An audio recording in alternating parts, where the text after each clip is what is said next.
2023 수능 대비 잠오사 시작하겠습니다. 이 작품은 전체 40수의 연시조로 돌아가신 어머니에 대한 간절한 사모의 정을 노래하고 있습니다.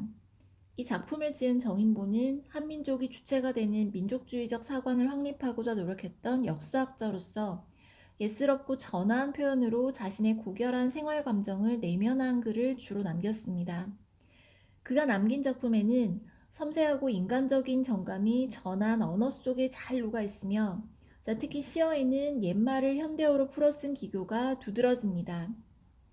본 작품은 어머니의 부재로 인한 슬픔과 그리움, 그리고 효도를 다하지 못한 안타까움과 회한을 고백하고 있습니다. 잠오사의 주제는 돌아가신 어머니를 회고하며 느끼는 어머니에 대한 사랑과 그리움 되겠습니다.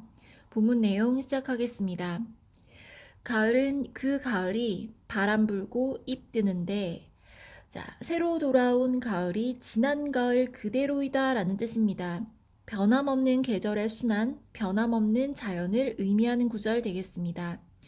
잎이 든다라고 하는 것은 잎이 떨어진다라고 이해하시면 되겠습니다. 그렇게 가을은 늘 변함없이 돌아오는데 가시님 어이하여 돌아오실 줄 모르는가? 이때 가시님은 어머니를 뜻합니다. 의문형 어미를 활용하여 시적 대상에 대한 그리움을 드러내고 있습니다. 변함없는 가을과 돌아가신 어머니를 대조적으로 제시하여 슬픔의 정서를 강조하고 있습니다.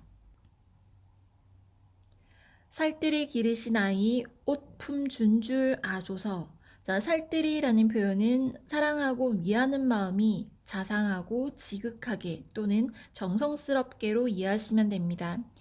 본문에 제시된 아이는 시적 화자를 의미합니다. 품이라고 하는 것은 위도 겨드랑이 밑에 가슴과 등을 두르는 부분의 넓이를 뜻합니다. 옷에 품이 줄었다라는 건 아이가 잘 자랐다라는 것, 그리고 잘 살고 있다라는 것을 의미합니다.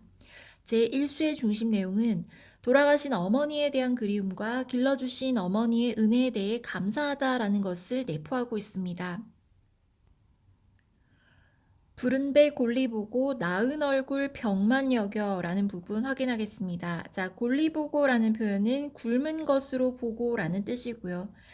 배가 부르지만 굶은 것으로 보고 병이 나았지만 아직 덜 나은 것으로 여기고 계신다. 결국 자식을 걱정하는 어머니의 모습 확인할 수 있습니다.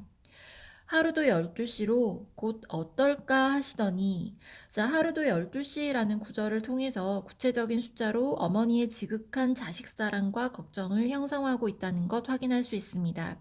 하루 종일 자식을 걱정한다라고 이해하시면 되겠습니다. 밤송인 쭈구렁인 채 그저 달려 삼내다. 불은부터 삼내다라는 구절까지는 전체적으로 어머니의 은혜에 대해 감사하고 있다라는 것 확인하시면 되고요. 그리고 우리 속담에 쭈그렁 밤송이 3년 간다는 말이 있습니다. 병이 많은 사람이 그대로 목숨을 이어가는 것에 대한 비유적인 표현으로 이해하시면 됩니다. 제2수의 중심 내용은 어머니의 사랑에 대한 회고와 그 은혜에 감사한다라는 내용으로 이해하시면 됩니다. 바리밥 남 주시고 잡숫느니 찬 것이며, 바리밥은 여자의 밥그릇에 담긴 밥으로 어머니의 몫에 더운 밥을 의미합니다. 본문에 제시된 남은 자식을 의미합니다.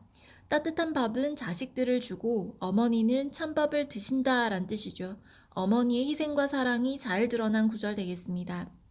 두둑히 다 입히고 겨울이라 엷은 옷을, 자식들은 따뜻하게 입히고 어머니는 얇은 옷을 입었다라는 뜻이죠. 이 부분 역시 어머니의 희생과 사랑 확인할 수 있습니다. 초장과 대꾸적인 구절 확인할 수 있습니다. 솜치마 좋다시더니 보공되고 말아라. 솜치마는 아끼느라 입지 않으셨다. 어머니의 근검함, 그리고 그런 어머니에 대한 회한 확인할 수 있습니다. 보공이라는 단어의 뜻은 관 속에 시신을 눕힌 다음에 관의 빈 곳을 채우는 물건을 뜻합니다. 결국 좋은 것을 누리지 못하고 희생과 헌신만 하시다가 돌아가신 어머니에 대한 이야기 되겠습니다. 제12수의 중심 내용은 어머니의 희생과 헌신에 대한 안타까움과 회한 되겠습니다. 안방에 불 비치면 하마님이 계시온 듯, 자, 돌아가신 어머니가 방에 계시다는 착각이 든다라는 구절이고요. 자, 안방은 어머니가 거처한 곳입니다.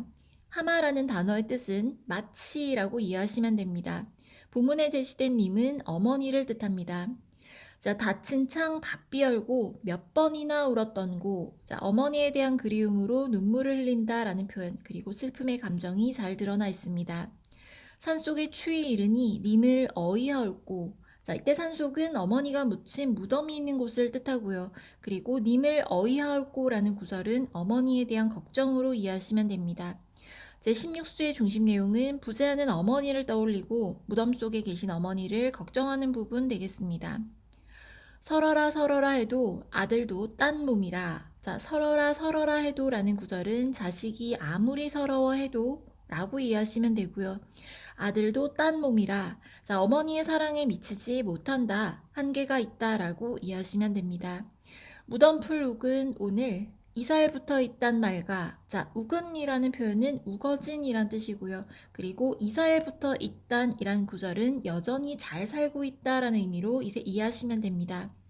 어머님이 묻힌 무덤에 풀이 우거진 오늘까지 자신은 살이부터 잘만 살고 있다라는 것을 나타내고 있습니다. 어머니가 돌아가신 후 효도를 다하지 못한 것에 대한 자책 드러나 있습니다. 관련 사자성어로는 풍수지탄 되겠습니다. 빈말로 서른 양함을 니나 믿지 마옵소. 자, 거짓으로 슬퍼하는 것이니 거짓된 효성을 믿지 말라는 것이라고 이해하시면 됩니다. 효성이 부족함을 겸손하게 표현한 구절로도 확인할 수 있습니다. 어머니에 대한 마음이 부족함을 자책하고 있습니다. 제40쇄의 중심 내용은 어머니를 잃은 슬픔과 어머니를 향한 자신의 정성이 부족함에 대한 한탄 되겠습니다. 자모사의 표현상의 특징 확인하겠습니다. 어머니의 희생과 사랑을 특정 사물을 통해 나타내고 있습니다. 속담을 활용하여 화자의 상황을 비유적으로 나타내고 있습니다. 예스럽고 전화한 시어를 쓰되 평시조의 음수율을 맞추기 위해 현대어로 풀어쓰고 있습니다. 지금까지 2023 수능 대비 자모사 해설 마치겠습니다.